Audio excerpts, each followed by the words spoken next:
There have been a total of 157 five-match test series. Only thrice has the side trailing after 3 tests managed to come back and win the contest. That is the magnitude of the challenge that stares Shubman Gill and company as they enjoy this little break after the events of Lord's before the action moves to Old Trafford, which allows us a good time to look at the series and some of the trends and the themes so far. Sanjay Manjrekar, thank you for your time.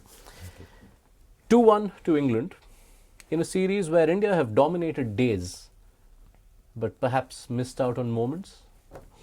Yes, and the theme for the series has been that they lost the first test, but they won a lot of hearts in the way they played. They won the second test, lost the third, but again, very close, close contest. They made a few mistakes, but I would say they didn't make blunders, which are obvious, and then sometimes you get a little frustrated by those obvious mistakes. I don't think there were any big obvious mistakes that cost India the game. They've won hearts, there's no denying that, and they've also won larger parts. So many, we see that session graphic often on the broadcast, and I think 60 to 65% of the sessions have been won by India, if not more. Why then, is the question from the outside, are they trailing in this series? Now let me answer that. Where did they lose this test match despite batting well? Second time round, first time with the knowledge that England have got almost 450 runs. It seemed like they've got 387, but it was actually by sheer challenge wise, it was much more than that. India batted superbly there. But yeah, the run out and that could have been one reason. We also have one batter who is not contributing. We've got another batting all-rounder who's not been given the right position. So, all those could add up, and if those things get better, India would put more runs on the board. Some small mistakes like I think India goes to spin as an afterthought. When nothing's worked, they go to spin. And had they gone to Washington Sundar earlier in the second innings, there could have been perhaps a collapse. I thought after having England reeling the way they did in the morning session, they should have closed the game and had them down at 140 instead of allowing them to get to 190. So these are the kind of things that have happened. As I said, no big blunders, but you can certainly see where India just let go of the advantage. All right. I see a lot of tactical points there, and now is also a good time to consider Shubman Gill. Most of the series that he will lead for India in what is surely a bright future ahead will be 3-match series. He's done with that part of this contest. I want your thoughts on his captaincy so far, but I want to start by something you had tweeted in the course of the Lord's Test after that all-action end to day 3. Suddenly looking tentative, had a lot to do with the hostility he got at the crease from England. Gill must decide what gets the best out of him as batter, calm or anger. Do you think the events of that day 3 have had a telling effect, at least immediately, on Gill? Definitely. When he came into bat on day 4, I expected England to give him back because he lost his temper, and all that is okay. I mean, that happens. But the thing with Virat Kohli was that he would get even more fired up and become a better batter. What disappointed me with Shubman Gill, and that is why, I was wondering, where is Shubman Gill heading? Because that seemed like it didn't have the right effect on Shubman Gill, the batter. He came out looking very tentative. And, these days we are privy to the stump mic and we could hear the things being said. And there were some personal attacks made. This could be a new experience for Shubman Gill, because these days, as you can see, with Indian players, there's mostly friendly reception from a lot of foreign teams. So this was new territory, and he looked tentative and wasn't up for it.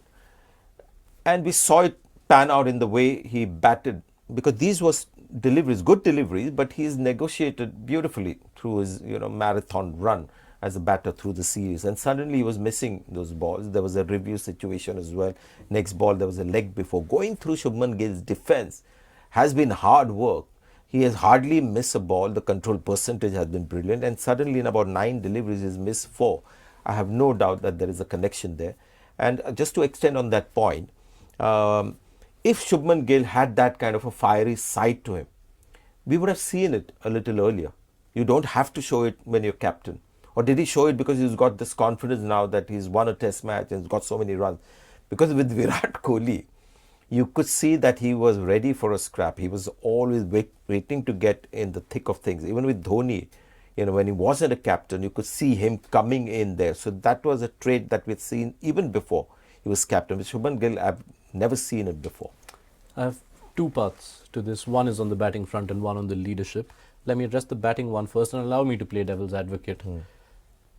That second innings at Lord's was also the first time in this series that he came out to bat in the first 20 overs. Could that have played a part?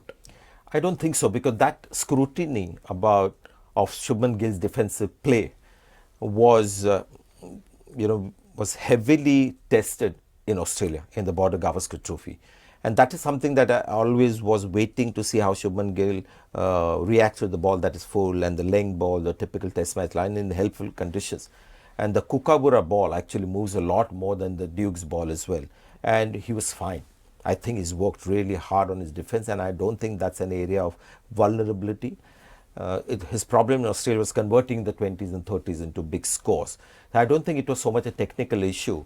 It was more of the kind of vibe that he got when he went into bat. Now to your point on the captaincy and the persona he wishes to pursue.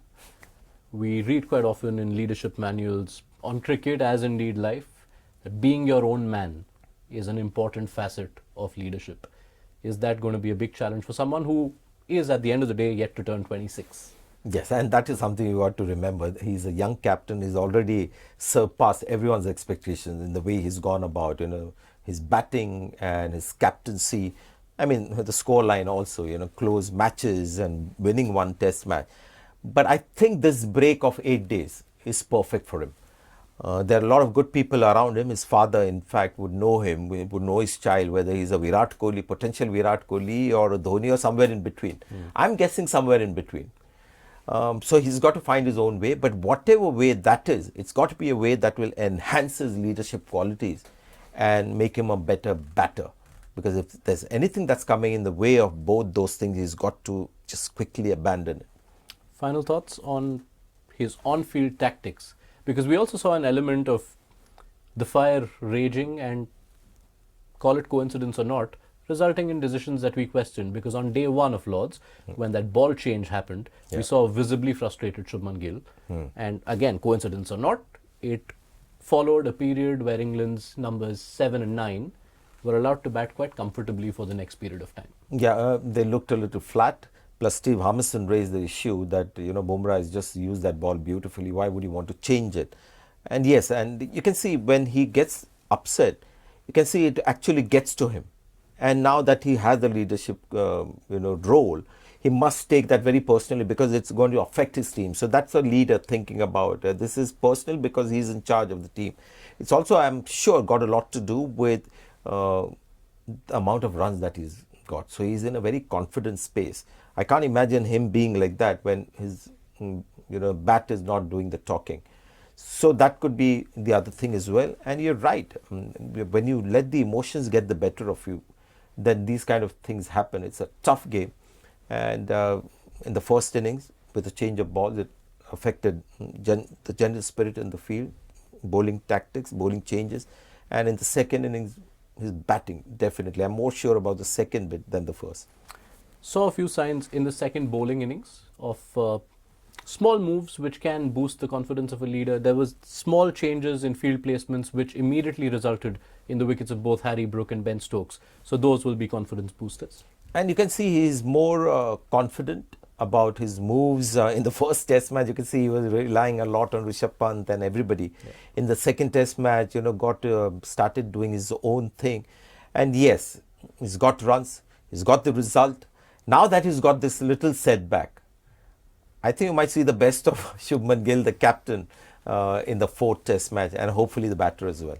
Yeah, I mean, if we see the best of Shubman Gill, the batter, oh dear, I wonder what's left. He's already crossed 600 for the series. Yeah, I have to rephrase that. You might see Shubman Gill, the batter that we've seen until now, and perhaps a better captain even. Yeah, so perhaps 700, 800, 900 could be loading. And it's fair to point out that if a few sessions had gone one way or the other, this could have been 3-0 India at the moment. So let's see how Shubman Gill goes. As far as decisions going into the fourth test go, surely there can be no question on Jasprit Bumra's participation in this test. Yeah, there's no point in resting for this one and then, losing the series and coming in for the final one, plus the ideal gap too. And in the first test match, when he bowled in the second innings, he looked a little, jaded, looked a little flat, and you felt that, he's feeling the load. Here he was very keen to bowl that final spell as well, and he bowled a slightly longer spell because he knew there was a big gap. Yeah. The first time I was surprised when he didn't play the second test, but this one, I'll be I'll be shocked if he doesn't play. The tougher call perhaps is the one on who occupies the number 3 slot. Do you persist with Karun Nair or do you bring Sai Sudarshan back? Sai Sudarshan was always my number 3. After the first test match, there was some promise shown with 30 runs. And when you have flat pitches and one of England's weakest bowling attacks, you want to play your young players. So Karun Nair at number 3, I didn't agree with. Maybe the team management might just want to prove a point, saying that we were backing the right horse and give him one more match, that something that happens with captains and team management. But I would like to see Sai Sudarshan at number 3. If Karun Nair does play and if he is continued to be put at number 3, what can he do to be better? I think he's trying his best, and that is the thing to like about him. He was a lot more loose and, his defense is not tight and his general stroke play is also a bit on the up and off the front foot. He's got absolutely no back foot play. That will always, be a problem, because when you see all top class batters and batters who get runs consistently have the back foot play. So that will always make his job a little more difficult than it actually is. But can you change that in a matter of a week? You can't. He's done the best that he could. And maybe, because he's such a safe slip catcher, the team management, because he's tried his best, and he's a, senior in age slip catcher, they might give him one more test match. But you're doing a little bit of disservice to young players, because while trying to win the game, and if it's a 19-20 kind of situation, the 19-20 as we say in Hindi, then you've got to look at an option that's going to give you long-term returns. All right. We'll perhaps have a better idea on this when we meet next. I will look forward to that. Sanjay Manjrekar, thank you so much for your time. Thank you. 3 out of 5 done. 2 more chapters left at Manchester and then the Oval. It has been quite the summer. Let's see what's in store.